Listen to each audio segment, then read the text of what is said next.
Hello investors, hello viewers, my name is Collins and I greet you all from wherever you're watching me from.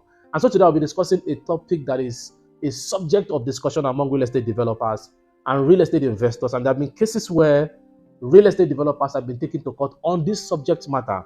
And the topic I will be discussing today is what happens when the CFO expires after 99 years. What happens when the certificate of occupancy expires after 99 years and the one-day reversionary interest. And so if today's your first time of coming across my channel, I'd like you to please click on the subscription button, because this is a channel where we discuss everything real estate. And don't forget to click on the notification bell so that you will be notified whenever we post new videos on this channel. And as we all know that the CFO document is a legal document that shows right of ownership of a property. And the CFO document expires after 99 years and will be due for renewal. But there have been a lot of conversation as to what happens when the CFO expires after 99 years, because the Land Use Act and the CFO document does not provide any clause for renewal, does not provide any clause that shows details for renewal of the CFO. So there's been lots of conversation as to what happens when the CFO expires after 99 years. But there is a provision of the law that talks about one-day reversionary interests. And I know the lawyers will understand what I'm talking about. One-day reversionary interest simply means that the owner resumes ownership of that property by taking the necessary steps to renew the property one day before it expires. One-day reversionary interest simply means that the owner resumes ownership of that property by taking necessary steps to renew the property one day before it expires. But another question now arises.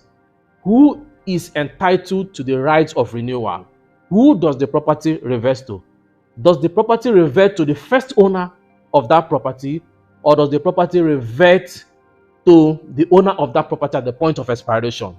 Who does the property revert to? Who has the right of renewal of that property? Like I said at the beginning of this video, I did mention that there have been conflicts. There's been a lot of conflict between real estate developers and investors.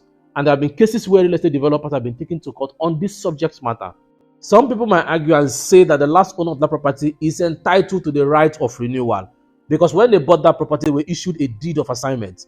And deed of assignment is a legal document that shows transfer of ownership from the seller to the buyer. So they must have transferred every right of that property to the last owner. So the seller would have transferred the right of renewal and every right of that property to the last owner.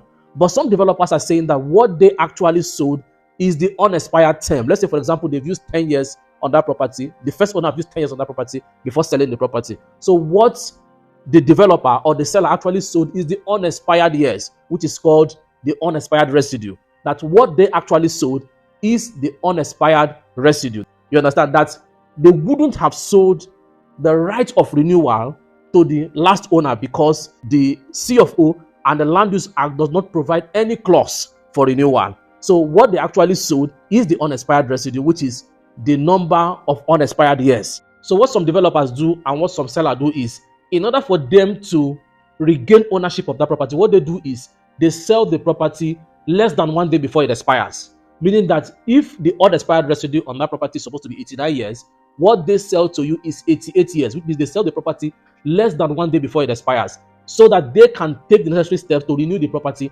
one day before it expires, which I was talking about, which is the one-day reversionary interest I was talking about, the one-day reversionary interest. So they sell the property less than one day before it expires. So in such case, the property now reverts back to the first owner, which is either the developer or the first seller. So that's what they do to retain ownership of that property. They sell that property less than one day before it expires.